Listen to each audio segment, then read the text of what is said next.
जब भी आपको व्रत के लिए कुछ मीठा बनाना हो तो एक बार इस लड्डू की रेसिपी को आप ज़रूर ट्राई कीजिए। ये टेस्टी होने के साथ साथ बहुत ज़्यादा हेल्दी भी है और आप इसे एक बार बना करके कई दिनों तक के लिए स्टोर करके भी रख सकते हैं। तो हेलो फ्रेंड्स, मैं हूं नीलम और आज मैं आपके साथ शेयर करने वाली हूँ सिंघाड़े के आटे और मूंगफली के लड्डू की रेसिपी। अगर आपको आज की रेसिपी थोड़ी सी भी अच्छी लगे तो प्लीज़ वीडियो को एक लाइक और चैनल को सब्सक्राइब ज़रूर कर दीजिएगा। तो सबसे पहले हम शुगर का पाउडर बनाएंगे, तो उसके लिए एक मिक्सर जार लेंगे, उसमें हम डाल देंगे 1.5 कप शुगर। साथ ही हम यहाँ पे लेंगे 5 से 6 हरी इलायची, इसको हम छील करके इसमें डाल देंगे। ऐसा करने से आपको इलायची पाउडर अलग से बनाने की जो मेहनत है वो बच जाएगी। और अगर आपके पास इलायची का पाउडर है तो आप शुगर को ऐसे ही पीस लीजिए। तो चलिए इन दोनों चीज़ों को हम अच्छे से पीस लेते हैं। तो लीजिए, शुगर और इलायची पाउडर का मिक्सचर हमारा बनकर के तैयार हो गया है। अब इसको हम मेज़र करेंगे क्योंकि हमें यहाँ पे 1.5 कप शुगर का पाउडर ही चाहिए। तो 1 कप मैंने यहाँ पे डाल दिया है। इसी तरीके से आधा कप हम इसमें और ले लेंगे। मेजरमेंट के लिए आप कोई कप या फिर कटोरी सेट कर लीजिए, उसी से आप सारे मेजरमेंट कर सकते हैं। तो 1.5 कप यहाँ पे शुगर का पाउडर मैंने ले लिया है। और जो बचा हुआ थोड़ा सा शुगर का पाउडर है उसको आप चाय में यूज़ कर सकते हैं या फिर किसी और मिठाई के लिए भी यूज़ कर सकते हैं। अब हम यहाँ पे लेंगे एक पैन, उसमें हम डाल देंगे 3/4 कप मूंगफली। अब मीडियम फ्लेम पर इसे लगातार चलाते हुए अच्छी तरीके से हम भून लेंगे। मूंगफली को भूनने से उसका जो छिलका है वो बहुत ही आसानी से निकल जाता है, साथ ही इसको पीसने में भी बहुत ज़्यादा आसानी हो जाती है। तो जब मूंगफली अच्छी तरीके से भून जाएगा ना, तो उसके ऊपर आप देख सकते हैं इस तरीके से काले काले आपको स्पॉट्स दिखाई देने लगेंगे। तो मूंगफली यहाँ पे अच्छी तरीके से भून चुकी है, साथ ही जो उसका छिलका है वो भी निकलना शुरू हो चुका है।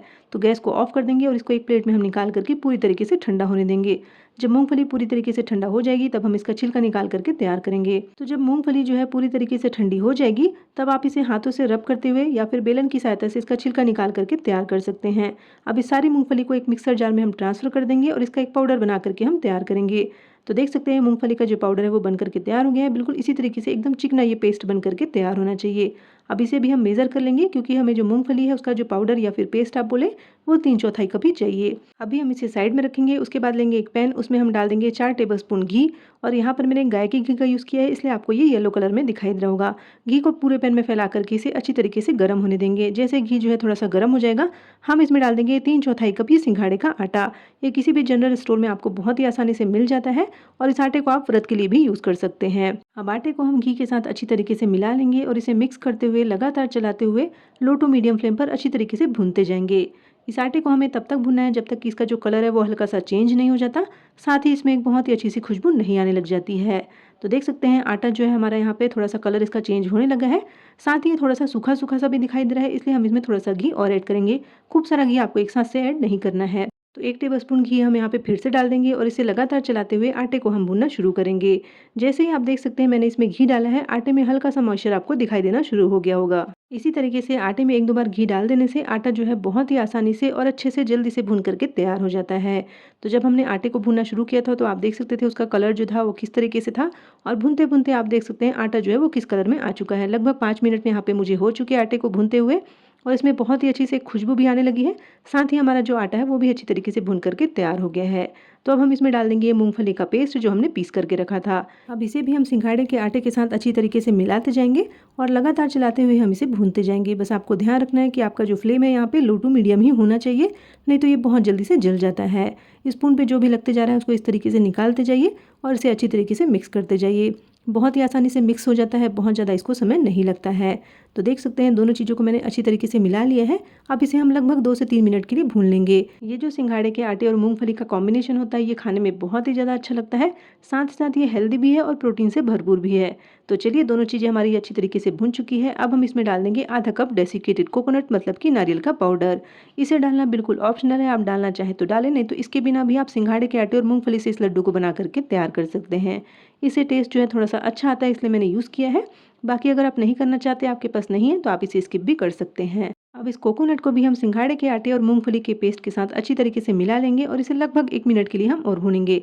बहुत ज़्यादा आपको इसे भूनने की ज़रूरत नहीं है, बस इसे अच्छी तरीके से आपको मिला लेना है। और अगर आपसे ये अच्छी तरीके से मिक्स करते नहीं बन रहा है तो आप गैस को ऑफ कर दीजिए। इसे अच्छी तरीके से पहले मिला लीजिए, उसके बाद आप गैस को ऑन करके इसे लो फ्लेम पर भून सकते हैं। तो उससे आपका जो मिक्सचर है वो जलेगा भी नहीं और बहुत ही अच्छी तरीके से भून करके तैयार होगा। अब इस लड्डू के टेस्ट को थोड़ा सा और बढ़ाने के लिए हम यहाँ पे कुछ ड्राई फ्रूट ऐड करेंगे। तो सबसे पहले हम डाल देंगे बारीक कटा हुआ बादाम, थोड़ा सा बारीक कटा हुआ काजू डाल देंगे, साथ ही हम यहाँ पे थोड़ा सा किशमिश भी ऐड कर देंगे। और अगर आपने शुगर के साथ इलायची का पाउडर नहीं पीसा है, अलग से आप डालना चाहते हैं, तो इसी स्टेज पर आप इसमें थोड़ा सा इलायची का पाउडर भी डाल सकते हैं, तो उससे बहुत ही बढ़िया टेस्ट आएगा। तो अब सारी चीज़ों को एक बार अच्छी तरीके से हम मिला लेंगे और इसे बस 1 मिनट के लिए हम और पका लेंगे। और अगर आप यहाँ पे ड्राई फ्रूट नहीं डालना चाहते तो उसके बिना भी आप इस लड्डू को बना करके तैयार कर सकते हैं। तो चलिए, लड्डू का जो मिक्सचर है वो बन करके एकदम तैयार हो गया है। अब इससे लड्डू बन पाएगा या नहीं, इसे चेक करने के लिए स्पैचुला से आप इसे थोड़ा सा दबा करके देखिए। अगर ये जम रहा है, इसका मतलब आपका जो लड्डू है वो बहुत ही आसानी से बन जाएगा। या फिर आप थोड़े से मिक्सचर को ठंडा करके लड्डू की तरह बना करके देख सकते हैं। अगर बन रहा है तो ठीक है, और अगर नहीं बन रहा है तो आप इसे लगभग 1 मिनट के लिए और भून सकते हैं। तो यहाँ पे लड्डू का मिक्सचर हमारा एकदम रेडी हो चुका है।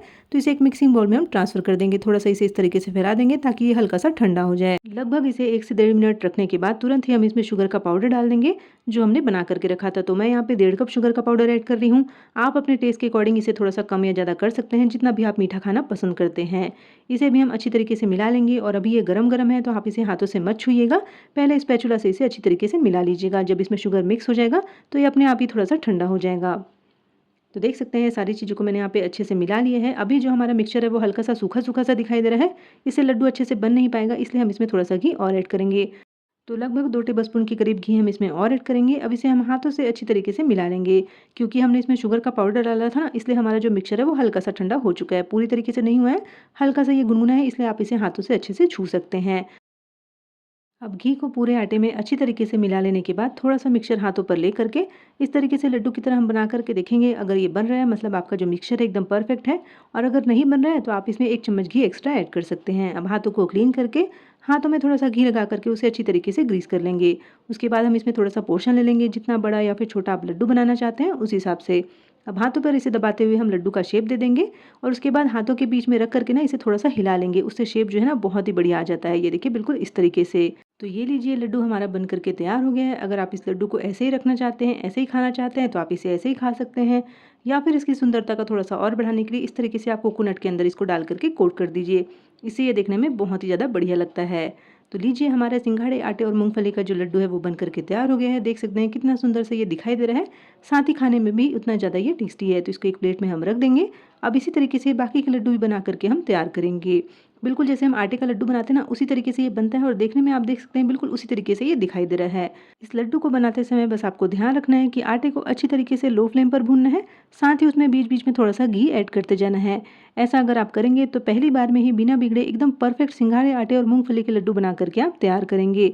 तो चलिए, इसी तरीके से सारे लड्डू मैंने यहाँ पे बना लिए हैं। जितना हमने आटा लिया था उससे लगभग 25 से 26 लड्डू हमारे बन करके तैयार हो जाते हैं, बिल्कुल इतने साइज़ के।